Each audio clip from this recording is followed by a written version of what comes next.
Chemical bonding এর একটা খুব কমন প্রশ্ন হচ্ছে bond dissociation energy, bond order, stability, bond length এইসব বের করা। তো একটা ছোট্ট ট্রিক্স বলে দিই। প্রথমেই কি করবে না ইলেকট্রন কাউন্ট করে নেবে। অক্সিজেনের জন্য 8 দুগুণে 16, একটা পজিটিভ মানে 15 ইলেকট্রন, 8 দুগুণে 16 ইলেকট্রন। এখানে কত হবে 16, একটা নেগেটিভ মানে 17 ইলেকট্রন, 16 দুটো নেগেটিভ মানে কত না 18 ইলেকট্রন। ঠিক আছে, আমরা সবাই জানি কি নাইট্রোজেনের বন্ড অর্ডার কত না 3, বন্ড অর্ডার 3, ইলেকট্রন কত 7 দুগুণে 14 ইলেকট্রন। তাহলে এখানে আমি মাঝখানে 14 ইলেকট্রন লিখছি আর তার সঙ্গে লিখছি বন্ড অর্ডার 3। এবার কি করব, একটা একটা করে ইলেকট্রন কমাবো আর বাড়াবো, এদিকে কমাবো এদিকে বাড়াবো, কত হয়ে যাবে 2.5 বন্ড অর্ডার, এটা হচ্ছে bond order.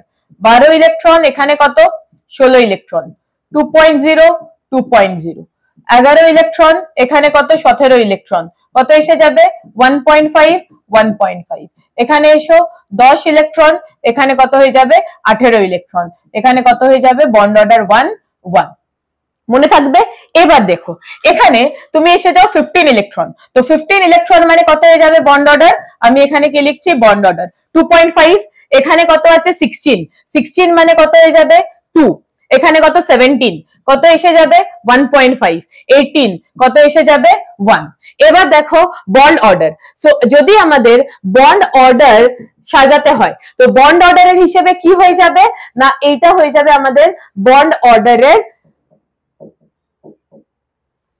Sequence.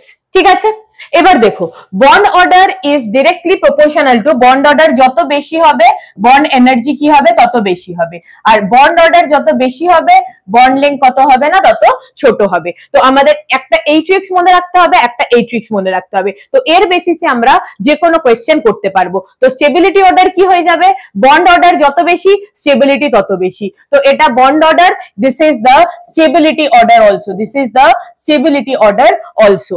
Bond dissociation energy কি হবে, যত বেশি বন্ড অর্ডার তত বেশি bond dissociation enthalpy. Bond length কি হবে এক্স্যাক্টলি এর রিভার্স হয়ে যাবে।